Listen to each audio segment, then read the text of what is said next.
Hola chicos, soy señorita Schaefer y hoy vamos a hablar de la gramática del capítulo 6b y vamos a hablar de the present perfect tense. La información en este video está en página 331, entonces si quieres encontrarla en el libro puedes buscarla allá.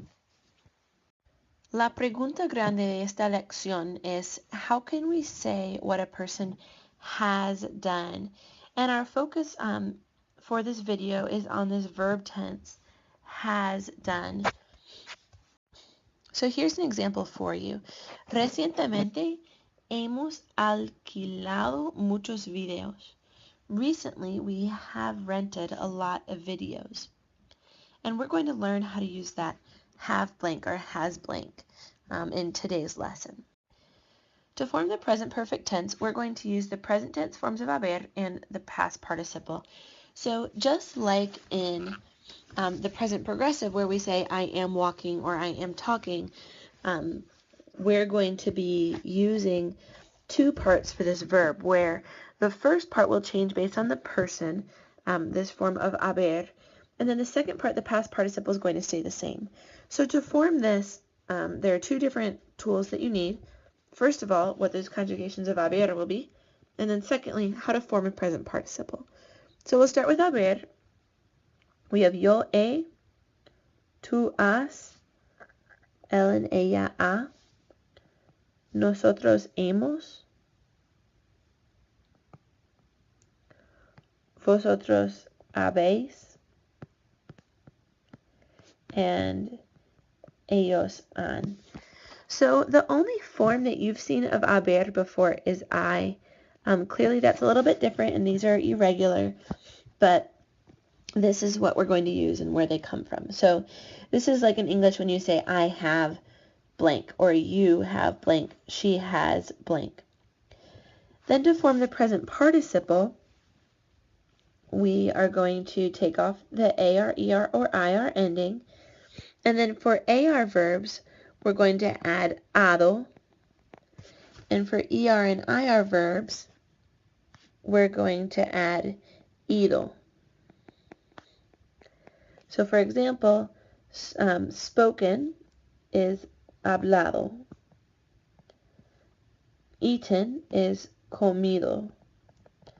And lived is vivido. So if you want to say I have spoken, you would use yo he hablado. And this stays the same because it's a verb. Whether it's a guy or a girl or a group or a singular person, you're always going to use hablado. So yo he hablado, tú has hablado, él ha hablado, nosotros hemos hablado, vosotros habéis hablado, and ellos han hablado. Just a little reminder here as we do all of these H's. Remember that you do not say the H in Spanish. So this should not sound like he hablado. This should be he hablado. Those H's are silent. We're going to talk about two different kinds of sets of irregulars here that don't follow the normal ado and ido rules. So we're still in these ones going to use ado and ido, but when most verbs that have two vowels together in the infinitive have a written accent over the I of the past participle. The past participle is the one that ends in ado or ido. So for example, caer has two adjectives in a row. We're going to take off the ER and then add ido because it's the ER verb. And to separate, so it's not caído, so it's caído, we need to put an accent over the I.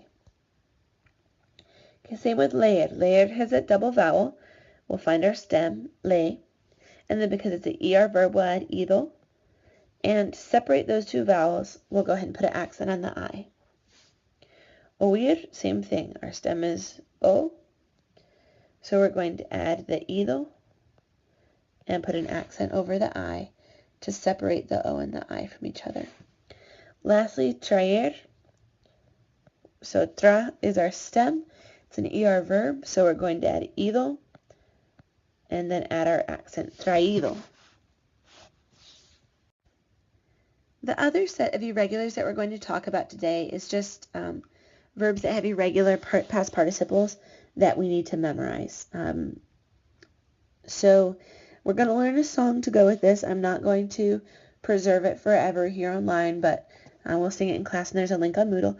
But here are some of the irregulars. We'll add a couple more later, but this is most of them. So decir is dicho. Devolver is devuelto. So then volver down here at the bottom is vuelto. Escribir is escrito. Hacer is hecho. You saw this earlier in the year when you saw de qué está hecho when we were talking about fashion. What is it made of? Morir is muerto. Poner is puesto. Romper, roto. And ver is visto. That's on your vocab list. Please make sure that you have all these written down, and then we'll just talk really quickly about object pronouns before we move on to closing out this lesson. So the last thing that we're going to talk about today is that when you use object or reflexive pronouns with the present perfect, the pronoun goes immediately before the form of haber. Just to put this in a context that you're familiar with, the other two-part verb that we've learned is the present perfect. So like, estás haciendo. And for that one too, we could put it right in front of the helping verb. Lo estás haciendo. Now with this one, it's still going to go in the front. We cannot attach it to the end. But here's an example for you. So, ¿has visto la nueva película de Ramón Guevara? So I want to point out our verb here, has visto and he visto. Have you seen? I have seen. And then the direct object pronoun in this question is la nueva película. De Ramón Guevara describes that, but our main DOP is la nueva película. So because that's feminine and singular, we'll go ahead and replace it with la. And you can see la down here in this sentence, that it goes right before he visto. You cannot put it, where you cannot put it is in between the two. That does not work. It needs to go before the helping verb. As we close out today, I want to revisit our big question. How do we say what a person has done? So to do this, we're going to use the forms of haber plus the past participle. And both of these are new to us. So haber, make sure you know your forms. He, has, ha, hemos, habéis, and han. And then the past participle, you take off the ending and you add ado or ido. Make sure that you remember as well that when there's a double vowel in the infinitive, we usually put an accent over the I. And then if I were you, I would just revisit your set of irregulars and make sure that you're starting to memorize those. Lastly, if you have a DOP or an IOP or a reflexive pronoun, it needs to go before the form of haber. If you have any questions, if you would please go ahead and write those down so that you can remember to ask me next time you talk to me, that would be awesome. Also, on page 331 in your textbook, there's a really helpful activity down below where you can practice using these verb forms. Thank you so much for watching today, and until next time, hasta luego.